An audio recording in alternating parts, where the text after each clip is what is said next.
ছাগল কাণ্ডের সেই তরুণ এনবিআর কর্মকর্তার ছেলে। প্রথম আলো রিপোর্ট। কয়েকদিন থেকেই সামাজিক যোগাযোগ মাধ্যমে প্রথমে আলোচনা চলছিল, ভাবছিলাম সেখানেই থেমে যাবে না, এটা আস্তে আস্তে গণমাধ্যমেরও একটা ইস্যু হয়ে গেল। মতিউর রহমান কাস্টমস কর্মকর্তা, খুবই ভাইটাল একটা পজিশনে আছে।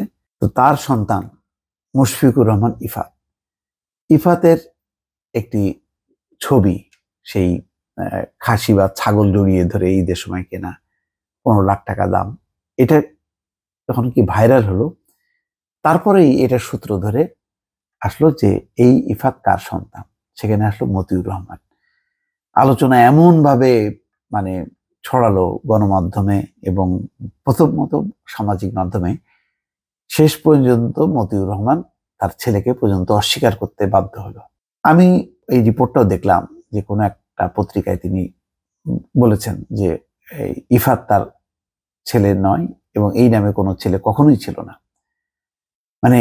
কতখানি তিনি বিব্রত হয়েছেন এবং কতখানি তিনি শঙ্কিত হয়েছেন যে 15 লাখ টাকার খাসির এই ছবি যে ভাইরাল হলো, তার পুরো কি বলে সাম্রাজ্য তছনছ হয়ে গেল বা হয়ে যাওয়ার উপক্রম হলো। ধারণা করা হচ্ছে যে দুর্নীতির মাধ্যমে অর্জিত যে সাম্রাজ্য, বিশাল সাম্রাজ্য, সেই সাম্রাজ্যে একেবারে আঘাত পড়লো একটা অপ্রত্যাশিত ঘটনার মধ্য দিয়ে, যেটার জন্য তিনি একেবারেই প্রস্তুত ছিলেন না। এই কারণে তিনি চেষ্টা করলেন যে ইফাত তার সন্তান নেই এটি বলার জন্য। এটি বলার কারণ আছে, তার যেহেতু 2 বিয়ে, সুতরাং দ্বিতীয় ঘরের এই সন্তান ইফাত।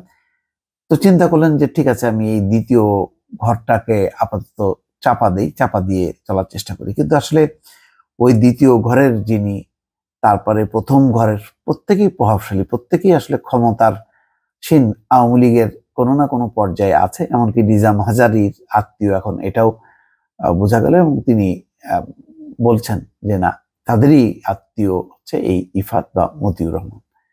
তো ফলে এখন খোলাসা হয়ে গেল এবং এখন আর ওই মতিউর রহমান তিনি আর কারো ফোন ধরছেন না।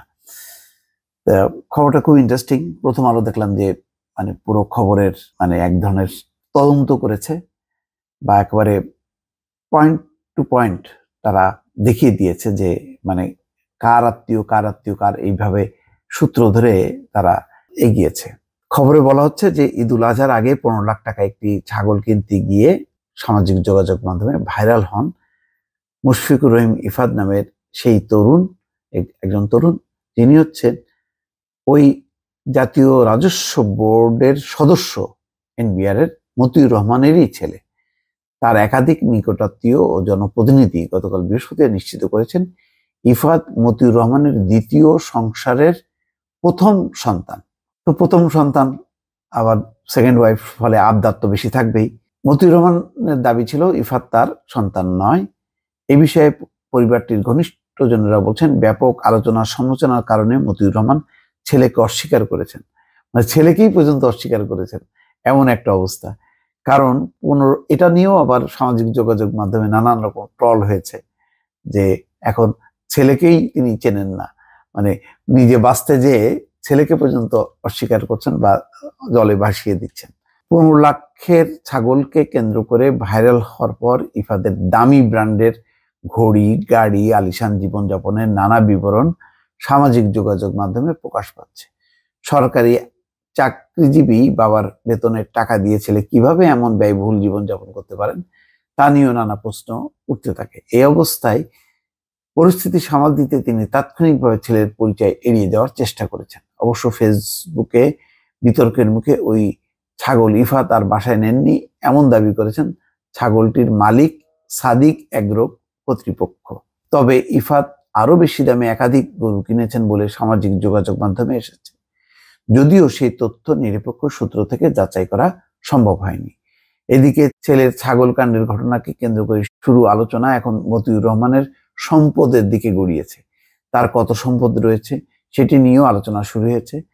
চট্টগ্রাম, গাজীপুর ও নরসিংদীতে তার ও পরিবারের সদস্যদের নামে অনেক সম্পত্তি রয়েছে বলে সামাজিক যোগাযোগ মাধ্যমে অনেকে লিখেছেন। এর মধ্যে শেয়ার বাজারে তার বিপুল বিনিয়োগের খবরও বের হয়েছে। তিনি সরকারি কর্মকর্তা হলেও শেয়ার বাজারে প্লেসমেন্ট শেয়ারের বড় ব্যবসায়ী। তিনি নিজেও বেসরকারি চ্যানেল এনটিভিতে এক সাক্ষাৎকারে বলেছেন, তিনি বিভিন্ন কোম্পানির প্রাথমিক গণপ্রস্তাব অর্থাৎ আইপিওর ওই কোম্পানির মালিকদের কাছ থেকে কম দামে কিনে পরে বাজারে বেশি দামে বিক্রি করে অনেক মুনাফা করেছেন। তো এটাও তো এক ধরনের দুর্নীতি। তার মানে তিনি এমন একটা পদে আছেন যে ওই কোম্পানিরা তাকে প্রাথমিক যে শেয়ার সেটা দিতে বাধ্য হয়েছেন। এনবিআর সদস্য মতিউর রহমান কাস্টমস এক্সাইজ ও ভ্যাট অ্যাপিলেট ট্রাইব্যুনালের প্রেসিডেন্টের দায়িত্বে আছেন এখন। খুবই গুরুত্বপূর্ণ। তিনি সোনালী ব্যাংকের পরিচালক পদেও রয়েছেন। বাপরে। তিনি গত বুধবার প্রথম আলোকে বলেন, তিনি এবার ঢাকার বাইরে একটি খামার থেকে কোরবানির পশু কিনেছেন, কিন্তু ছাগল কেনার আলোচনা ছড়িয়ে পড়ায় এবার তার পরিবারের ঈদ মাটি হয়ে গেছে। তিনি দাবি করেন 15 লাখ টাকায় ছাগল কিনতে যাওয়া ইফাত তার সন্তান নাই। তবে মতিউর রহমানের বক্তব্য গণমাধ্যমে প্রকাশের পর ইফাত যে তারই সন্তান সেটির সপক্ষে সামাজিক যোগাযোগ মাধ্যমে অনেকগুলো ছবি ও তথ্য বিভিন্ন জন প্রকাশ করতে থাকেন। ঢাকা বিশ্ববিদ্যালয়ের আইন বিভাগের শিক্ষার্থী সায়েদ আবদুল্লাহ তার এক ফেসবুক পোস্টে এ সংক্রান্ত কিছু তথ্য উপাত্ত তার পোস্টে যুক্ত করেছেন।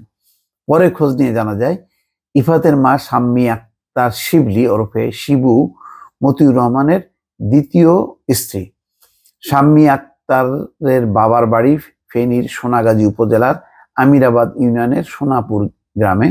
শাম্মী আক্তার ফেনী জেলা আওয়ামী লীগের সাধারণ সম্পাদক ও এমপি নিজাম হাজারীর আত্মীয়। তাহলে বোঝেন, নিজাম হাজারীর আত্মীয় এবং এই শাম্মী আক্তার আবার হচ্ছে ফেনী জেলা আওয়ামী লীগের সাধারণ সম্পাদক। তাকে কিভাবে অস্বীকার করবে মতিউর রহমান?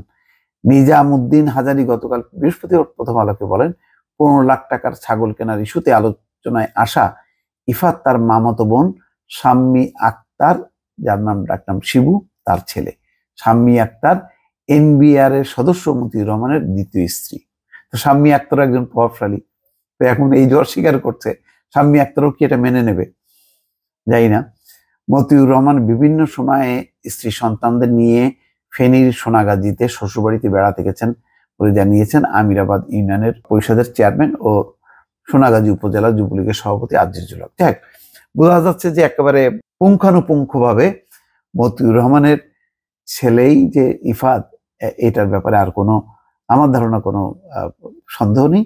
তবে এটার মধ্য দিয়ে যেটা হলো যে মতিউর রহমান যে সত্যিকার অর্থে একজন মানে আপাদমস্তক এক দুর্নীতিবাজ, এইটা প্রমাণ হলো এই কারণে যে সে তার সম্পত্তি রক্ষা করার জন্য ছেলেকে পর্যন্ত অস্বীকার করছে।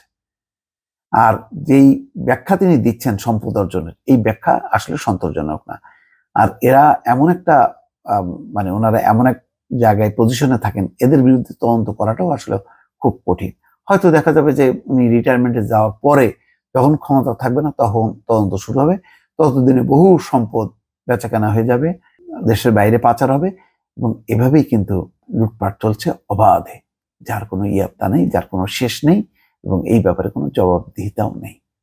দর্শক, ভালো থাকবেন। আল্লাহ হাফেজ।